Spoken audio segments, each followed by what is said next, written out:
going to start the fence right against this existing wood fence. We're going to use one of our end poles. But before we do that, we have to set up a line to establish the fence line.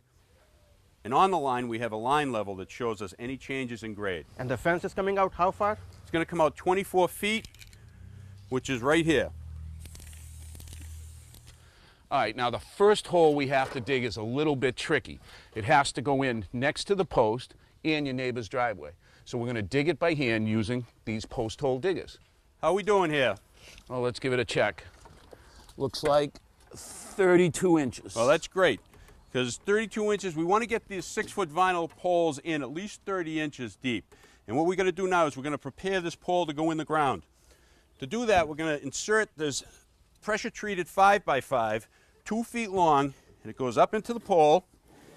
And this gives it some stability, makes it a little easier to work with, plus the base prevents the post from sinking into the ground. And I'm just going to screw this into place. Now this is ready to mix concrete. All we have to do is add water. Well, that looks great. We want to have the concrete nice and thick so that the poles will stand up by themselves without bracing them. Remember, we have a level line here. And at this end of the fence, the line is 10 inches above grade. Now we're going to go down the far end here where we're going to start. And we measure this. And down this end, we have 12 inches to the grade. So that means there's a 2-inch difference, Roger. So to keep the top of the fence level, we're going to have to keep the bottom of the mortise, which represents the bottom of the fence line, up 2 inches off the grade. All right, by raising it that 2 inches, it'll keep it from going down into the ground and help keep the top of the fence level. That's right, Roger. All set, Mike? All right, good. Put the concrete in the hole. Now we're going to plumb it on 2 adjacent sides. That looks good. That looks good. Perfect. We don't want to fill it all the way to the top. We want to keep the concrete down 3 inches so we can get some loom on top of it and plant some grass on it so we don't have to look at the concrete. Our fence sections are 8 feet long. To get to the location of the next pole, we're going to measure 8 feet from the center of this pole to the center of this pole, and that's where we're going to dig.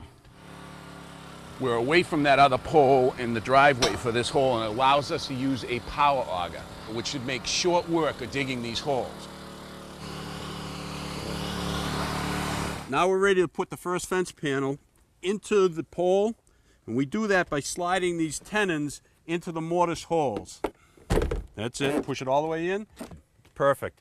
Now I'm going to secure the fence using this coated screw, and I'm going to go through the post and into the rail section.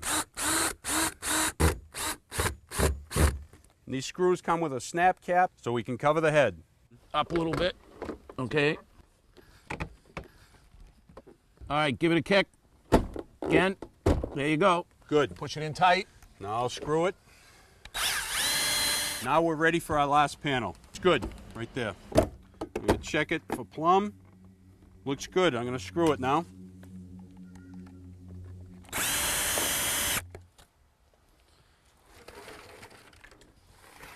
Now that we have our top rail in, we're going to slide these spindles in. They have a little tab to hold them in place.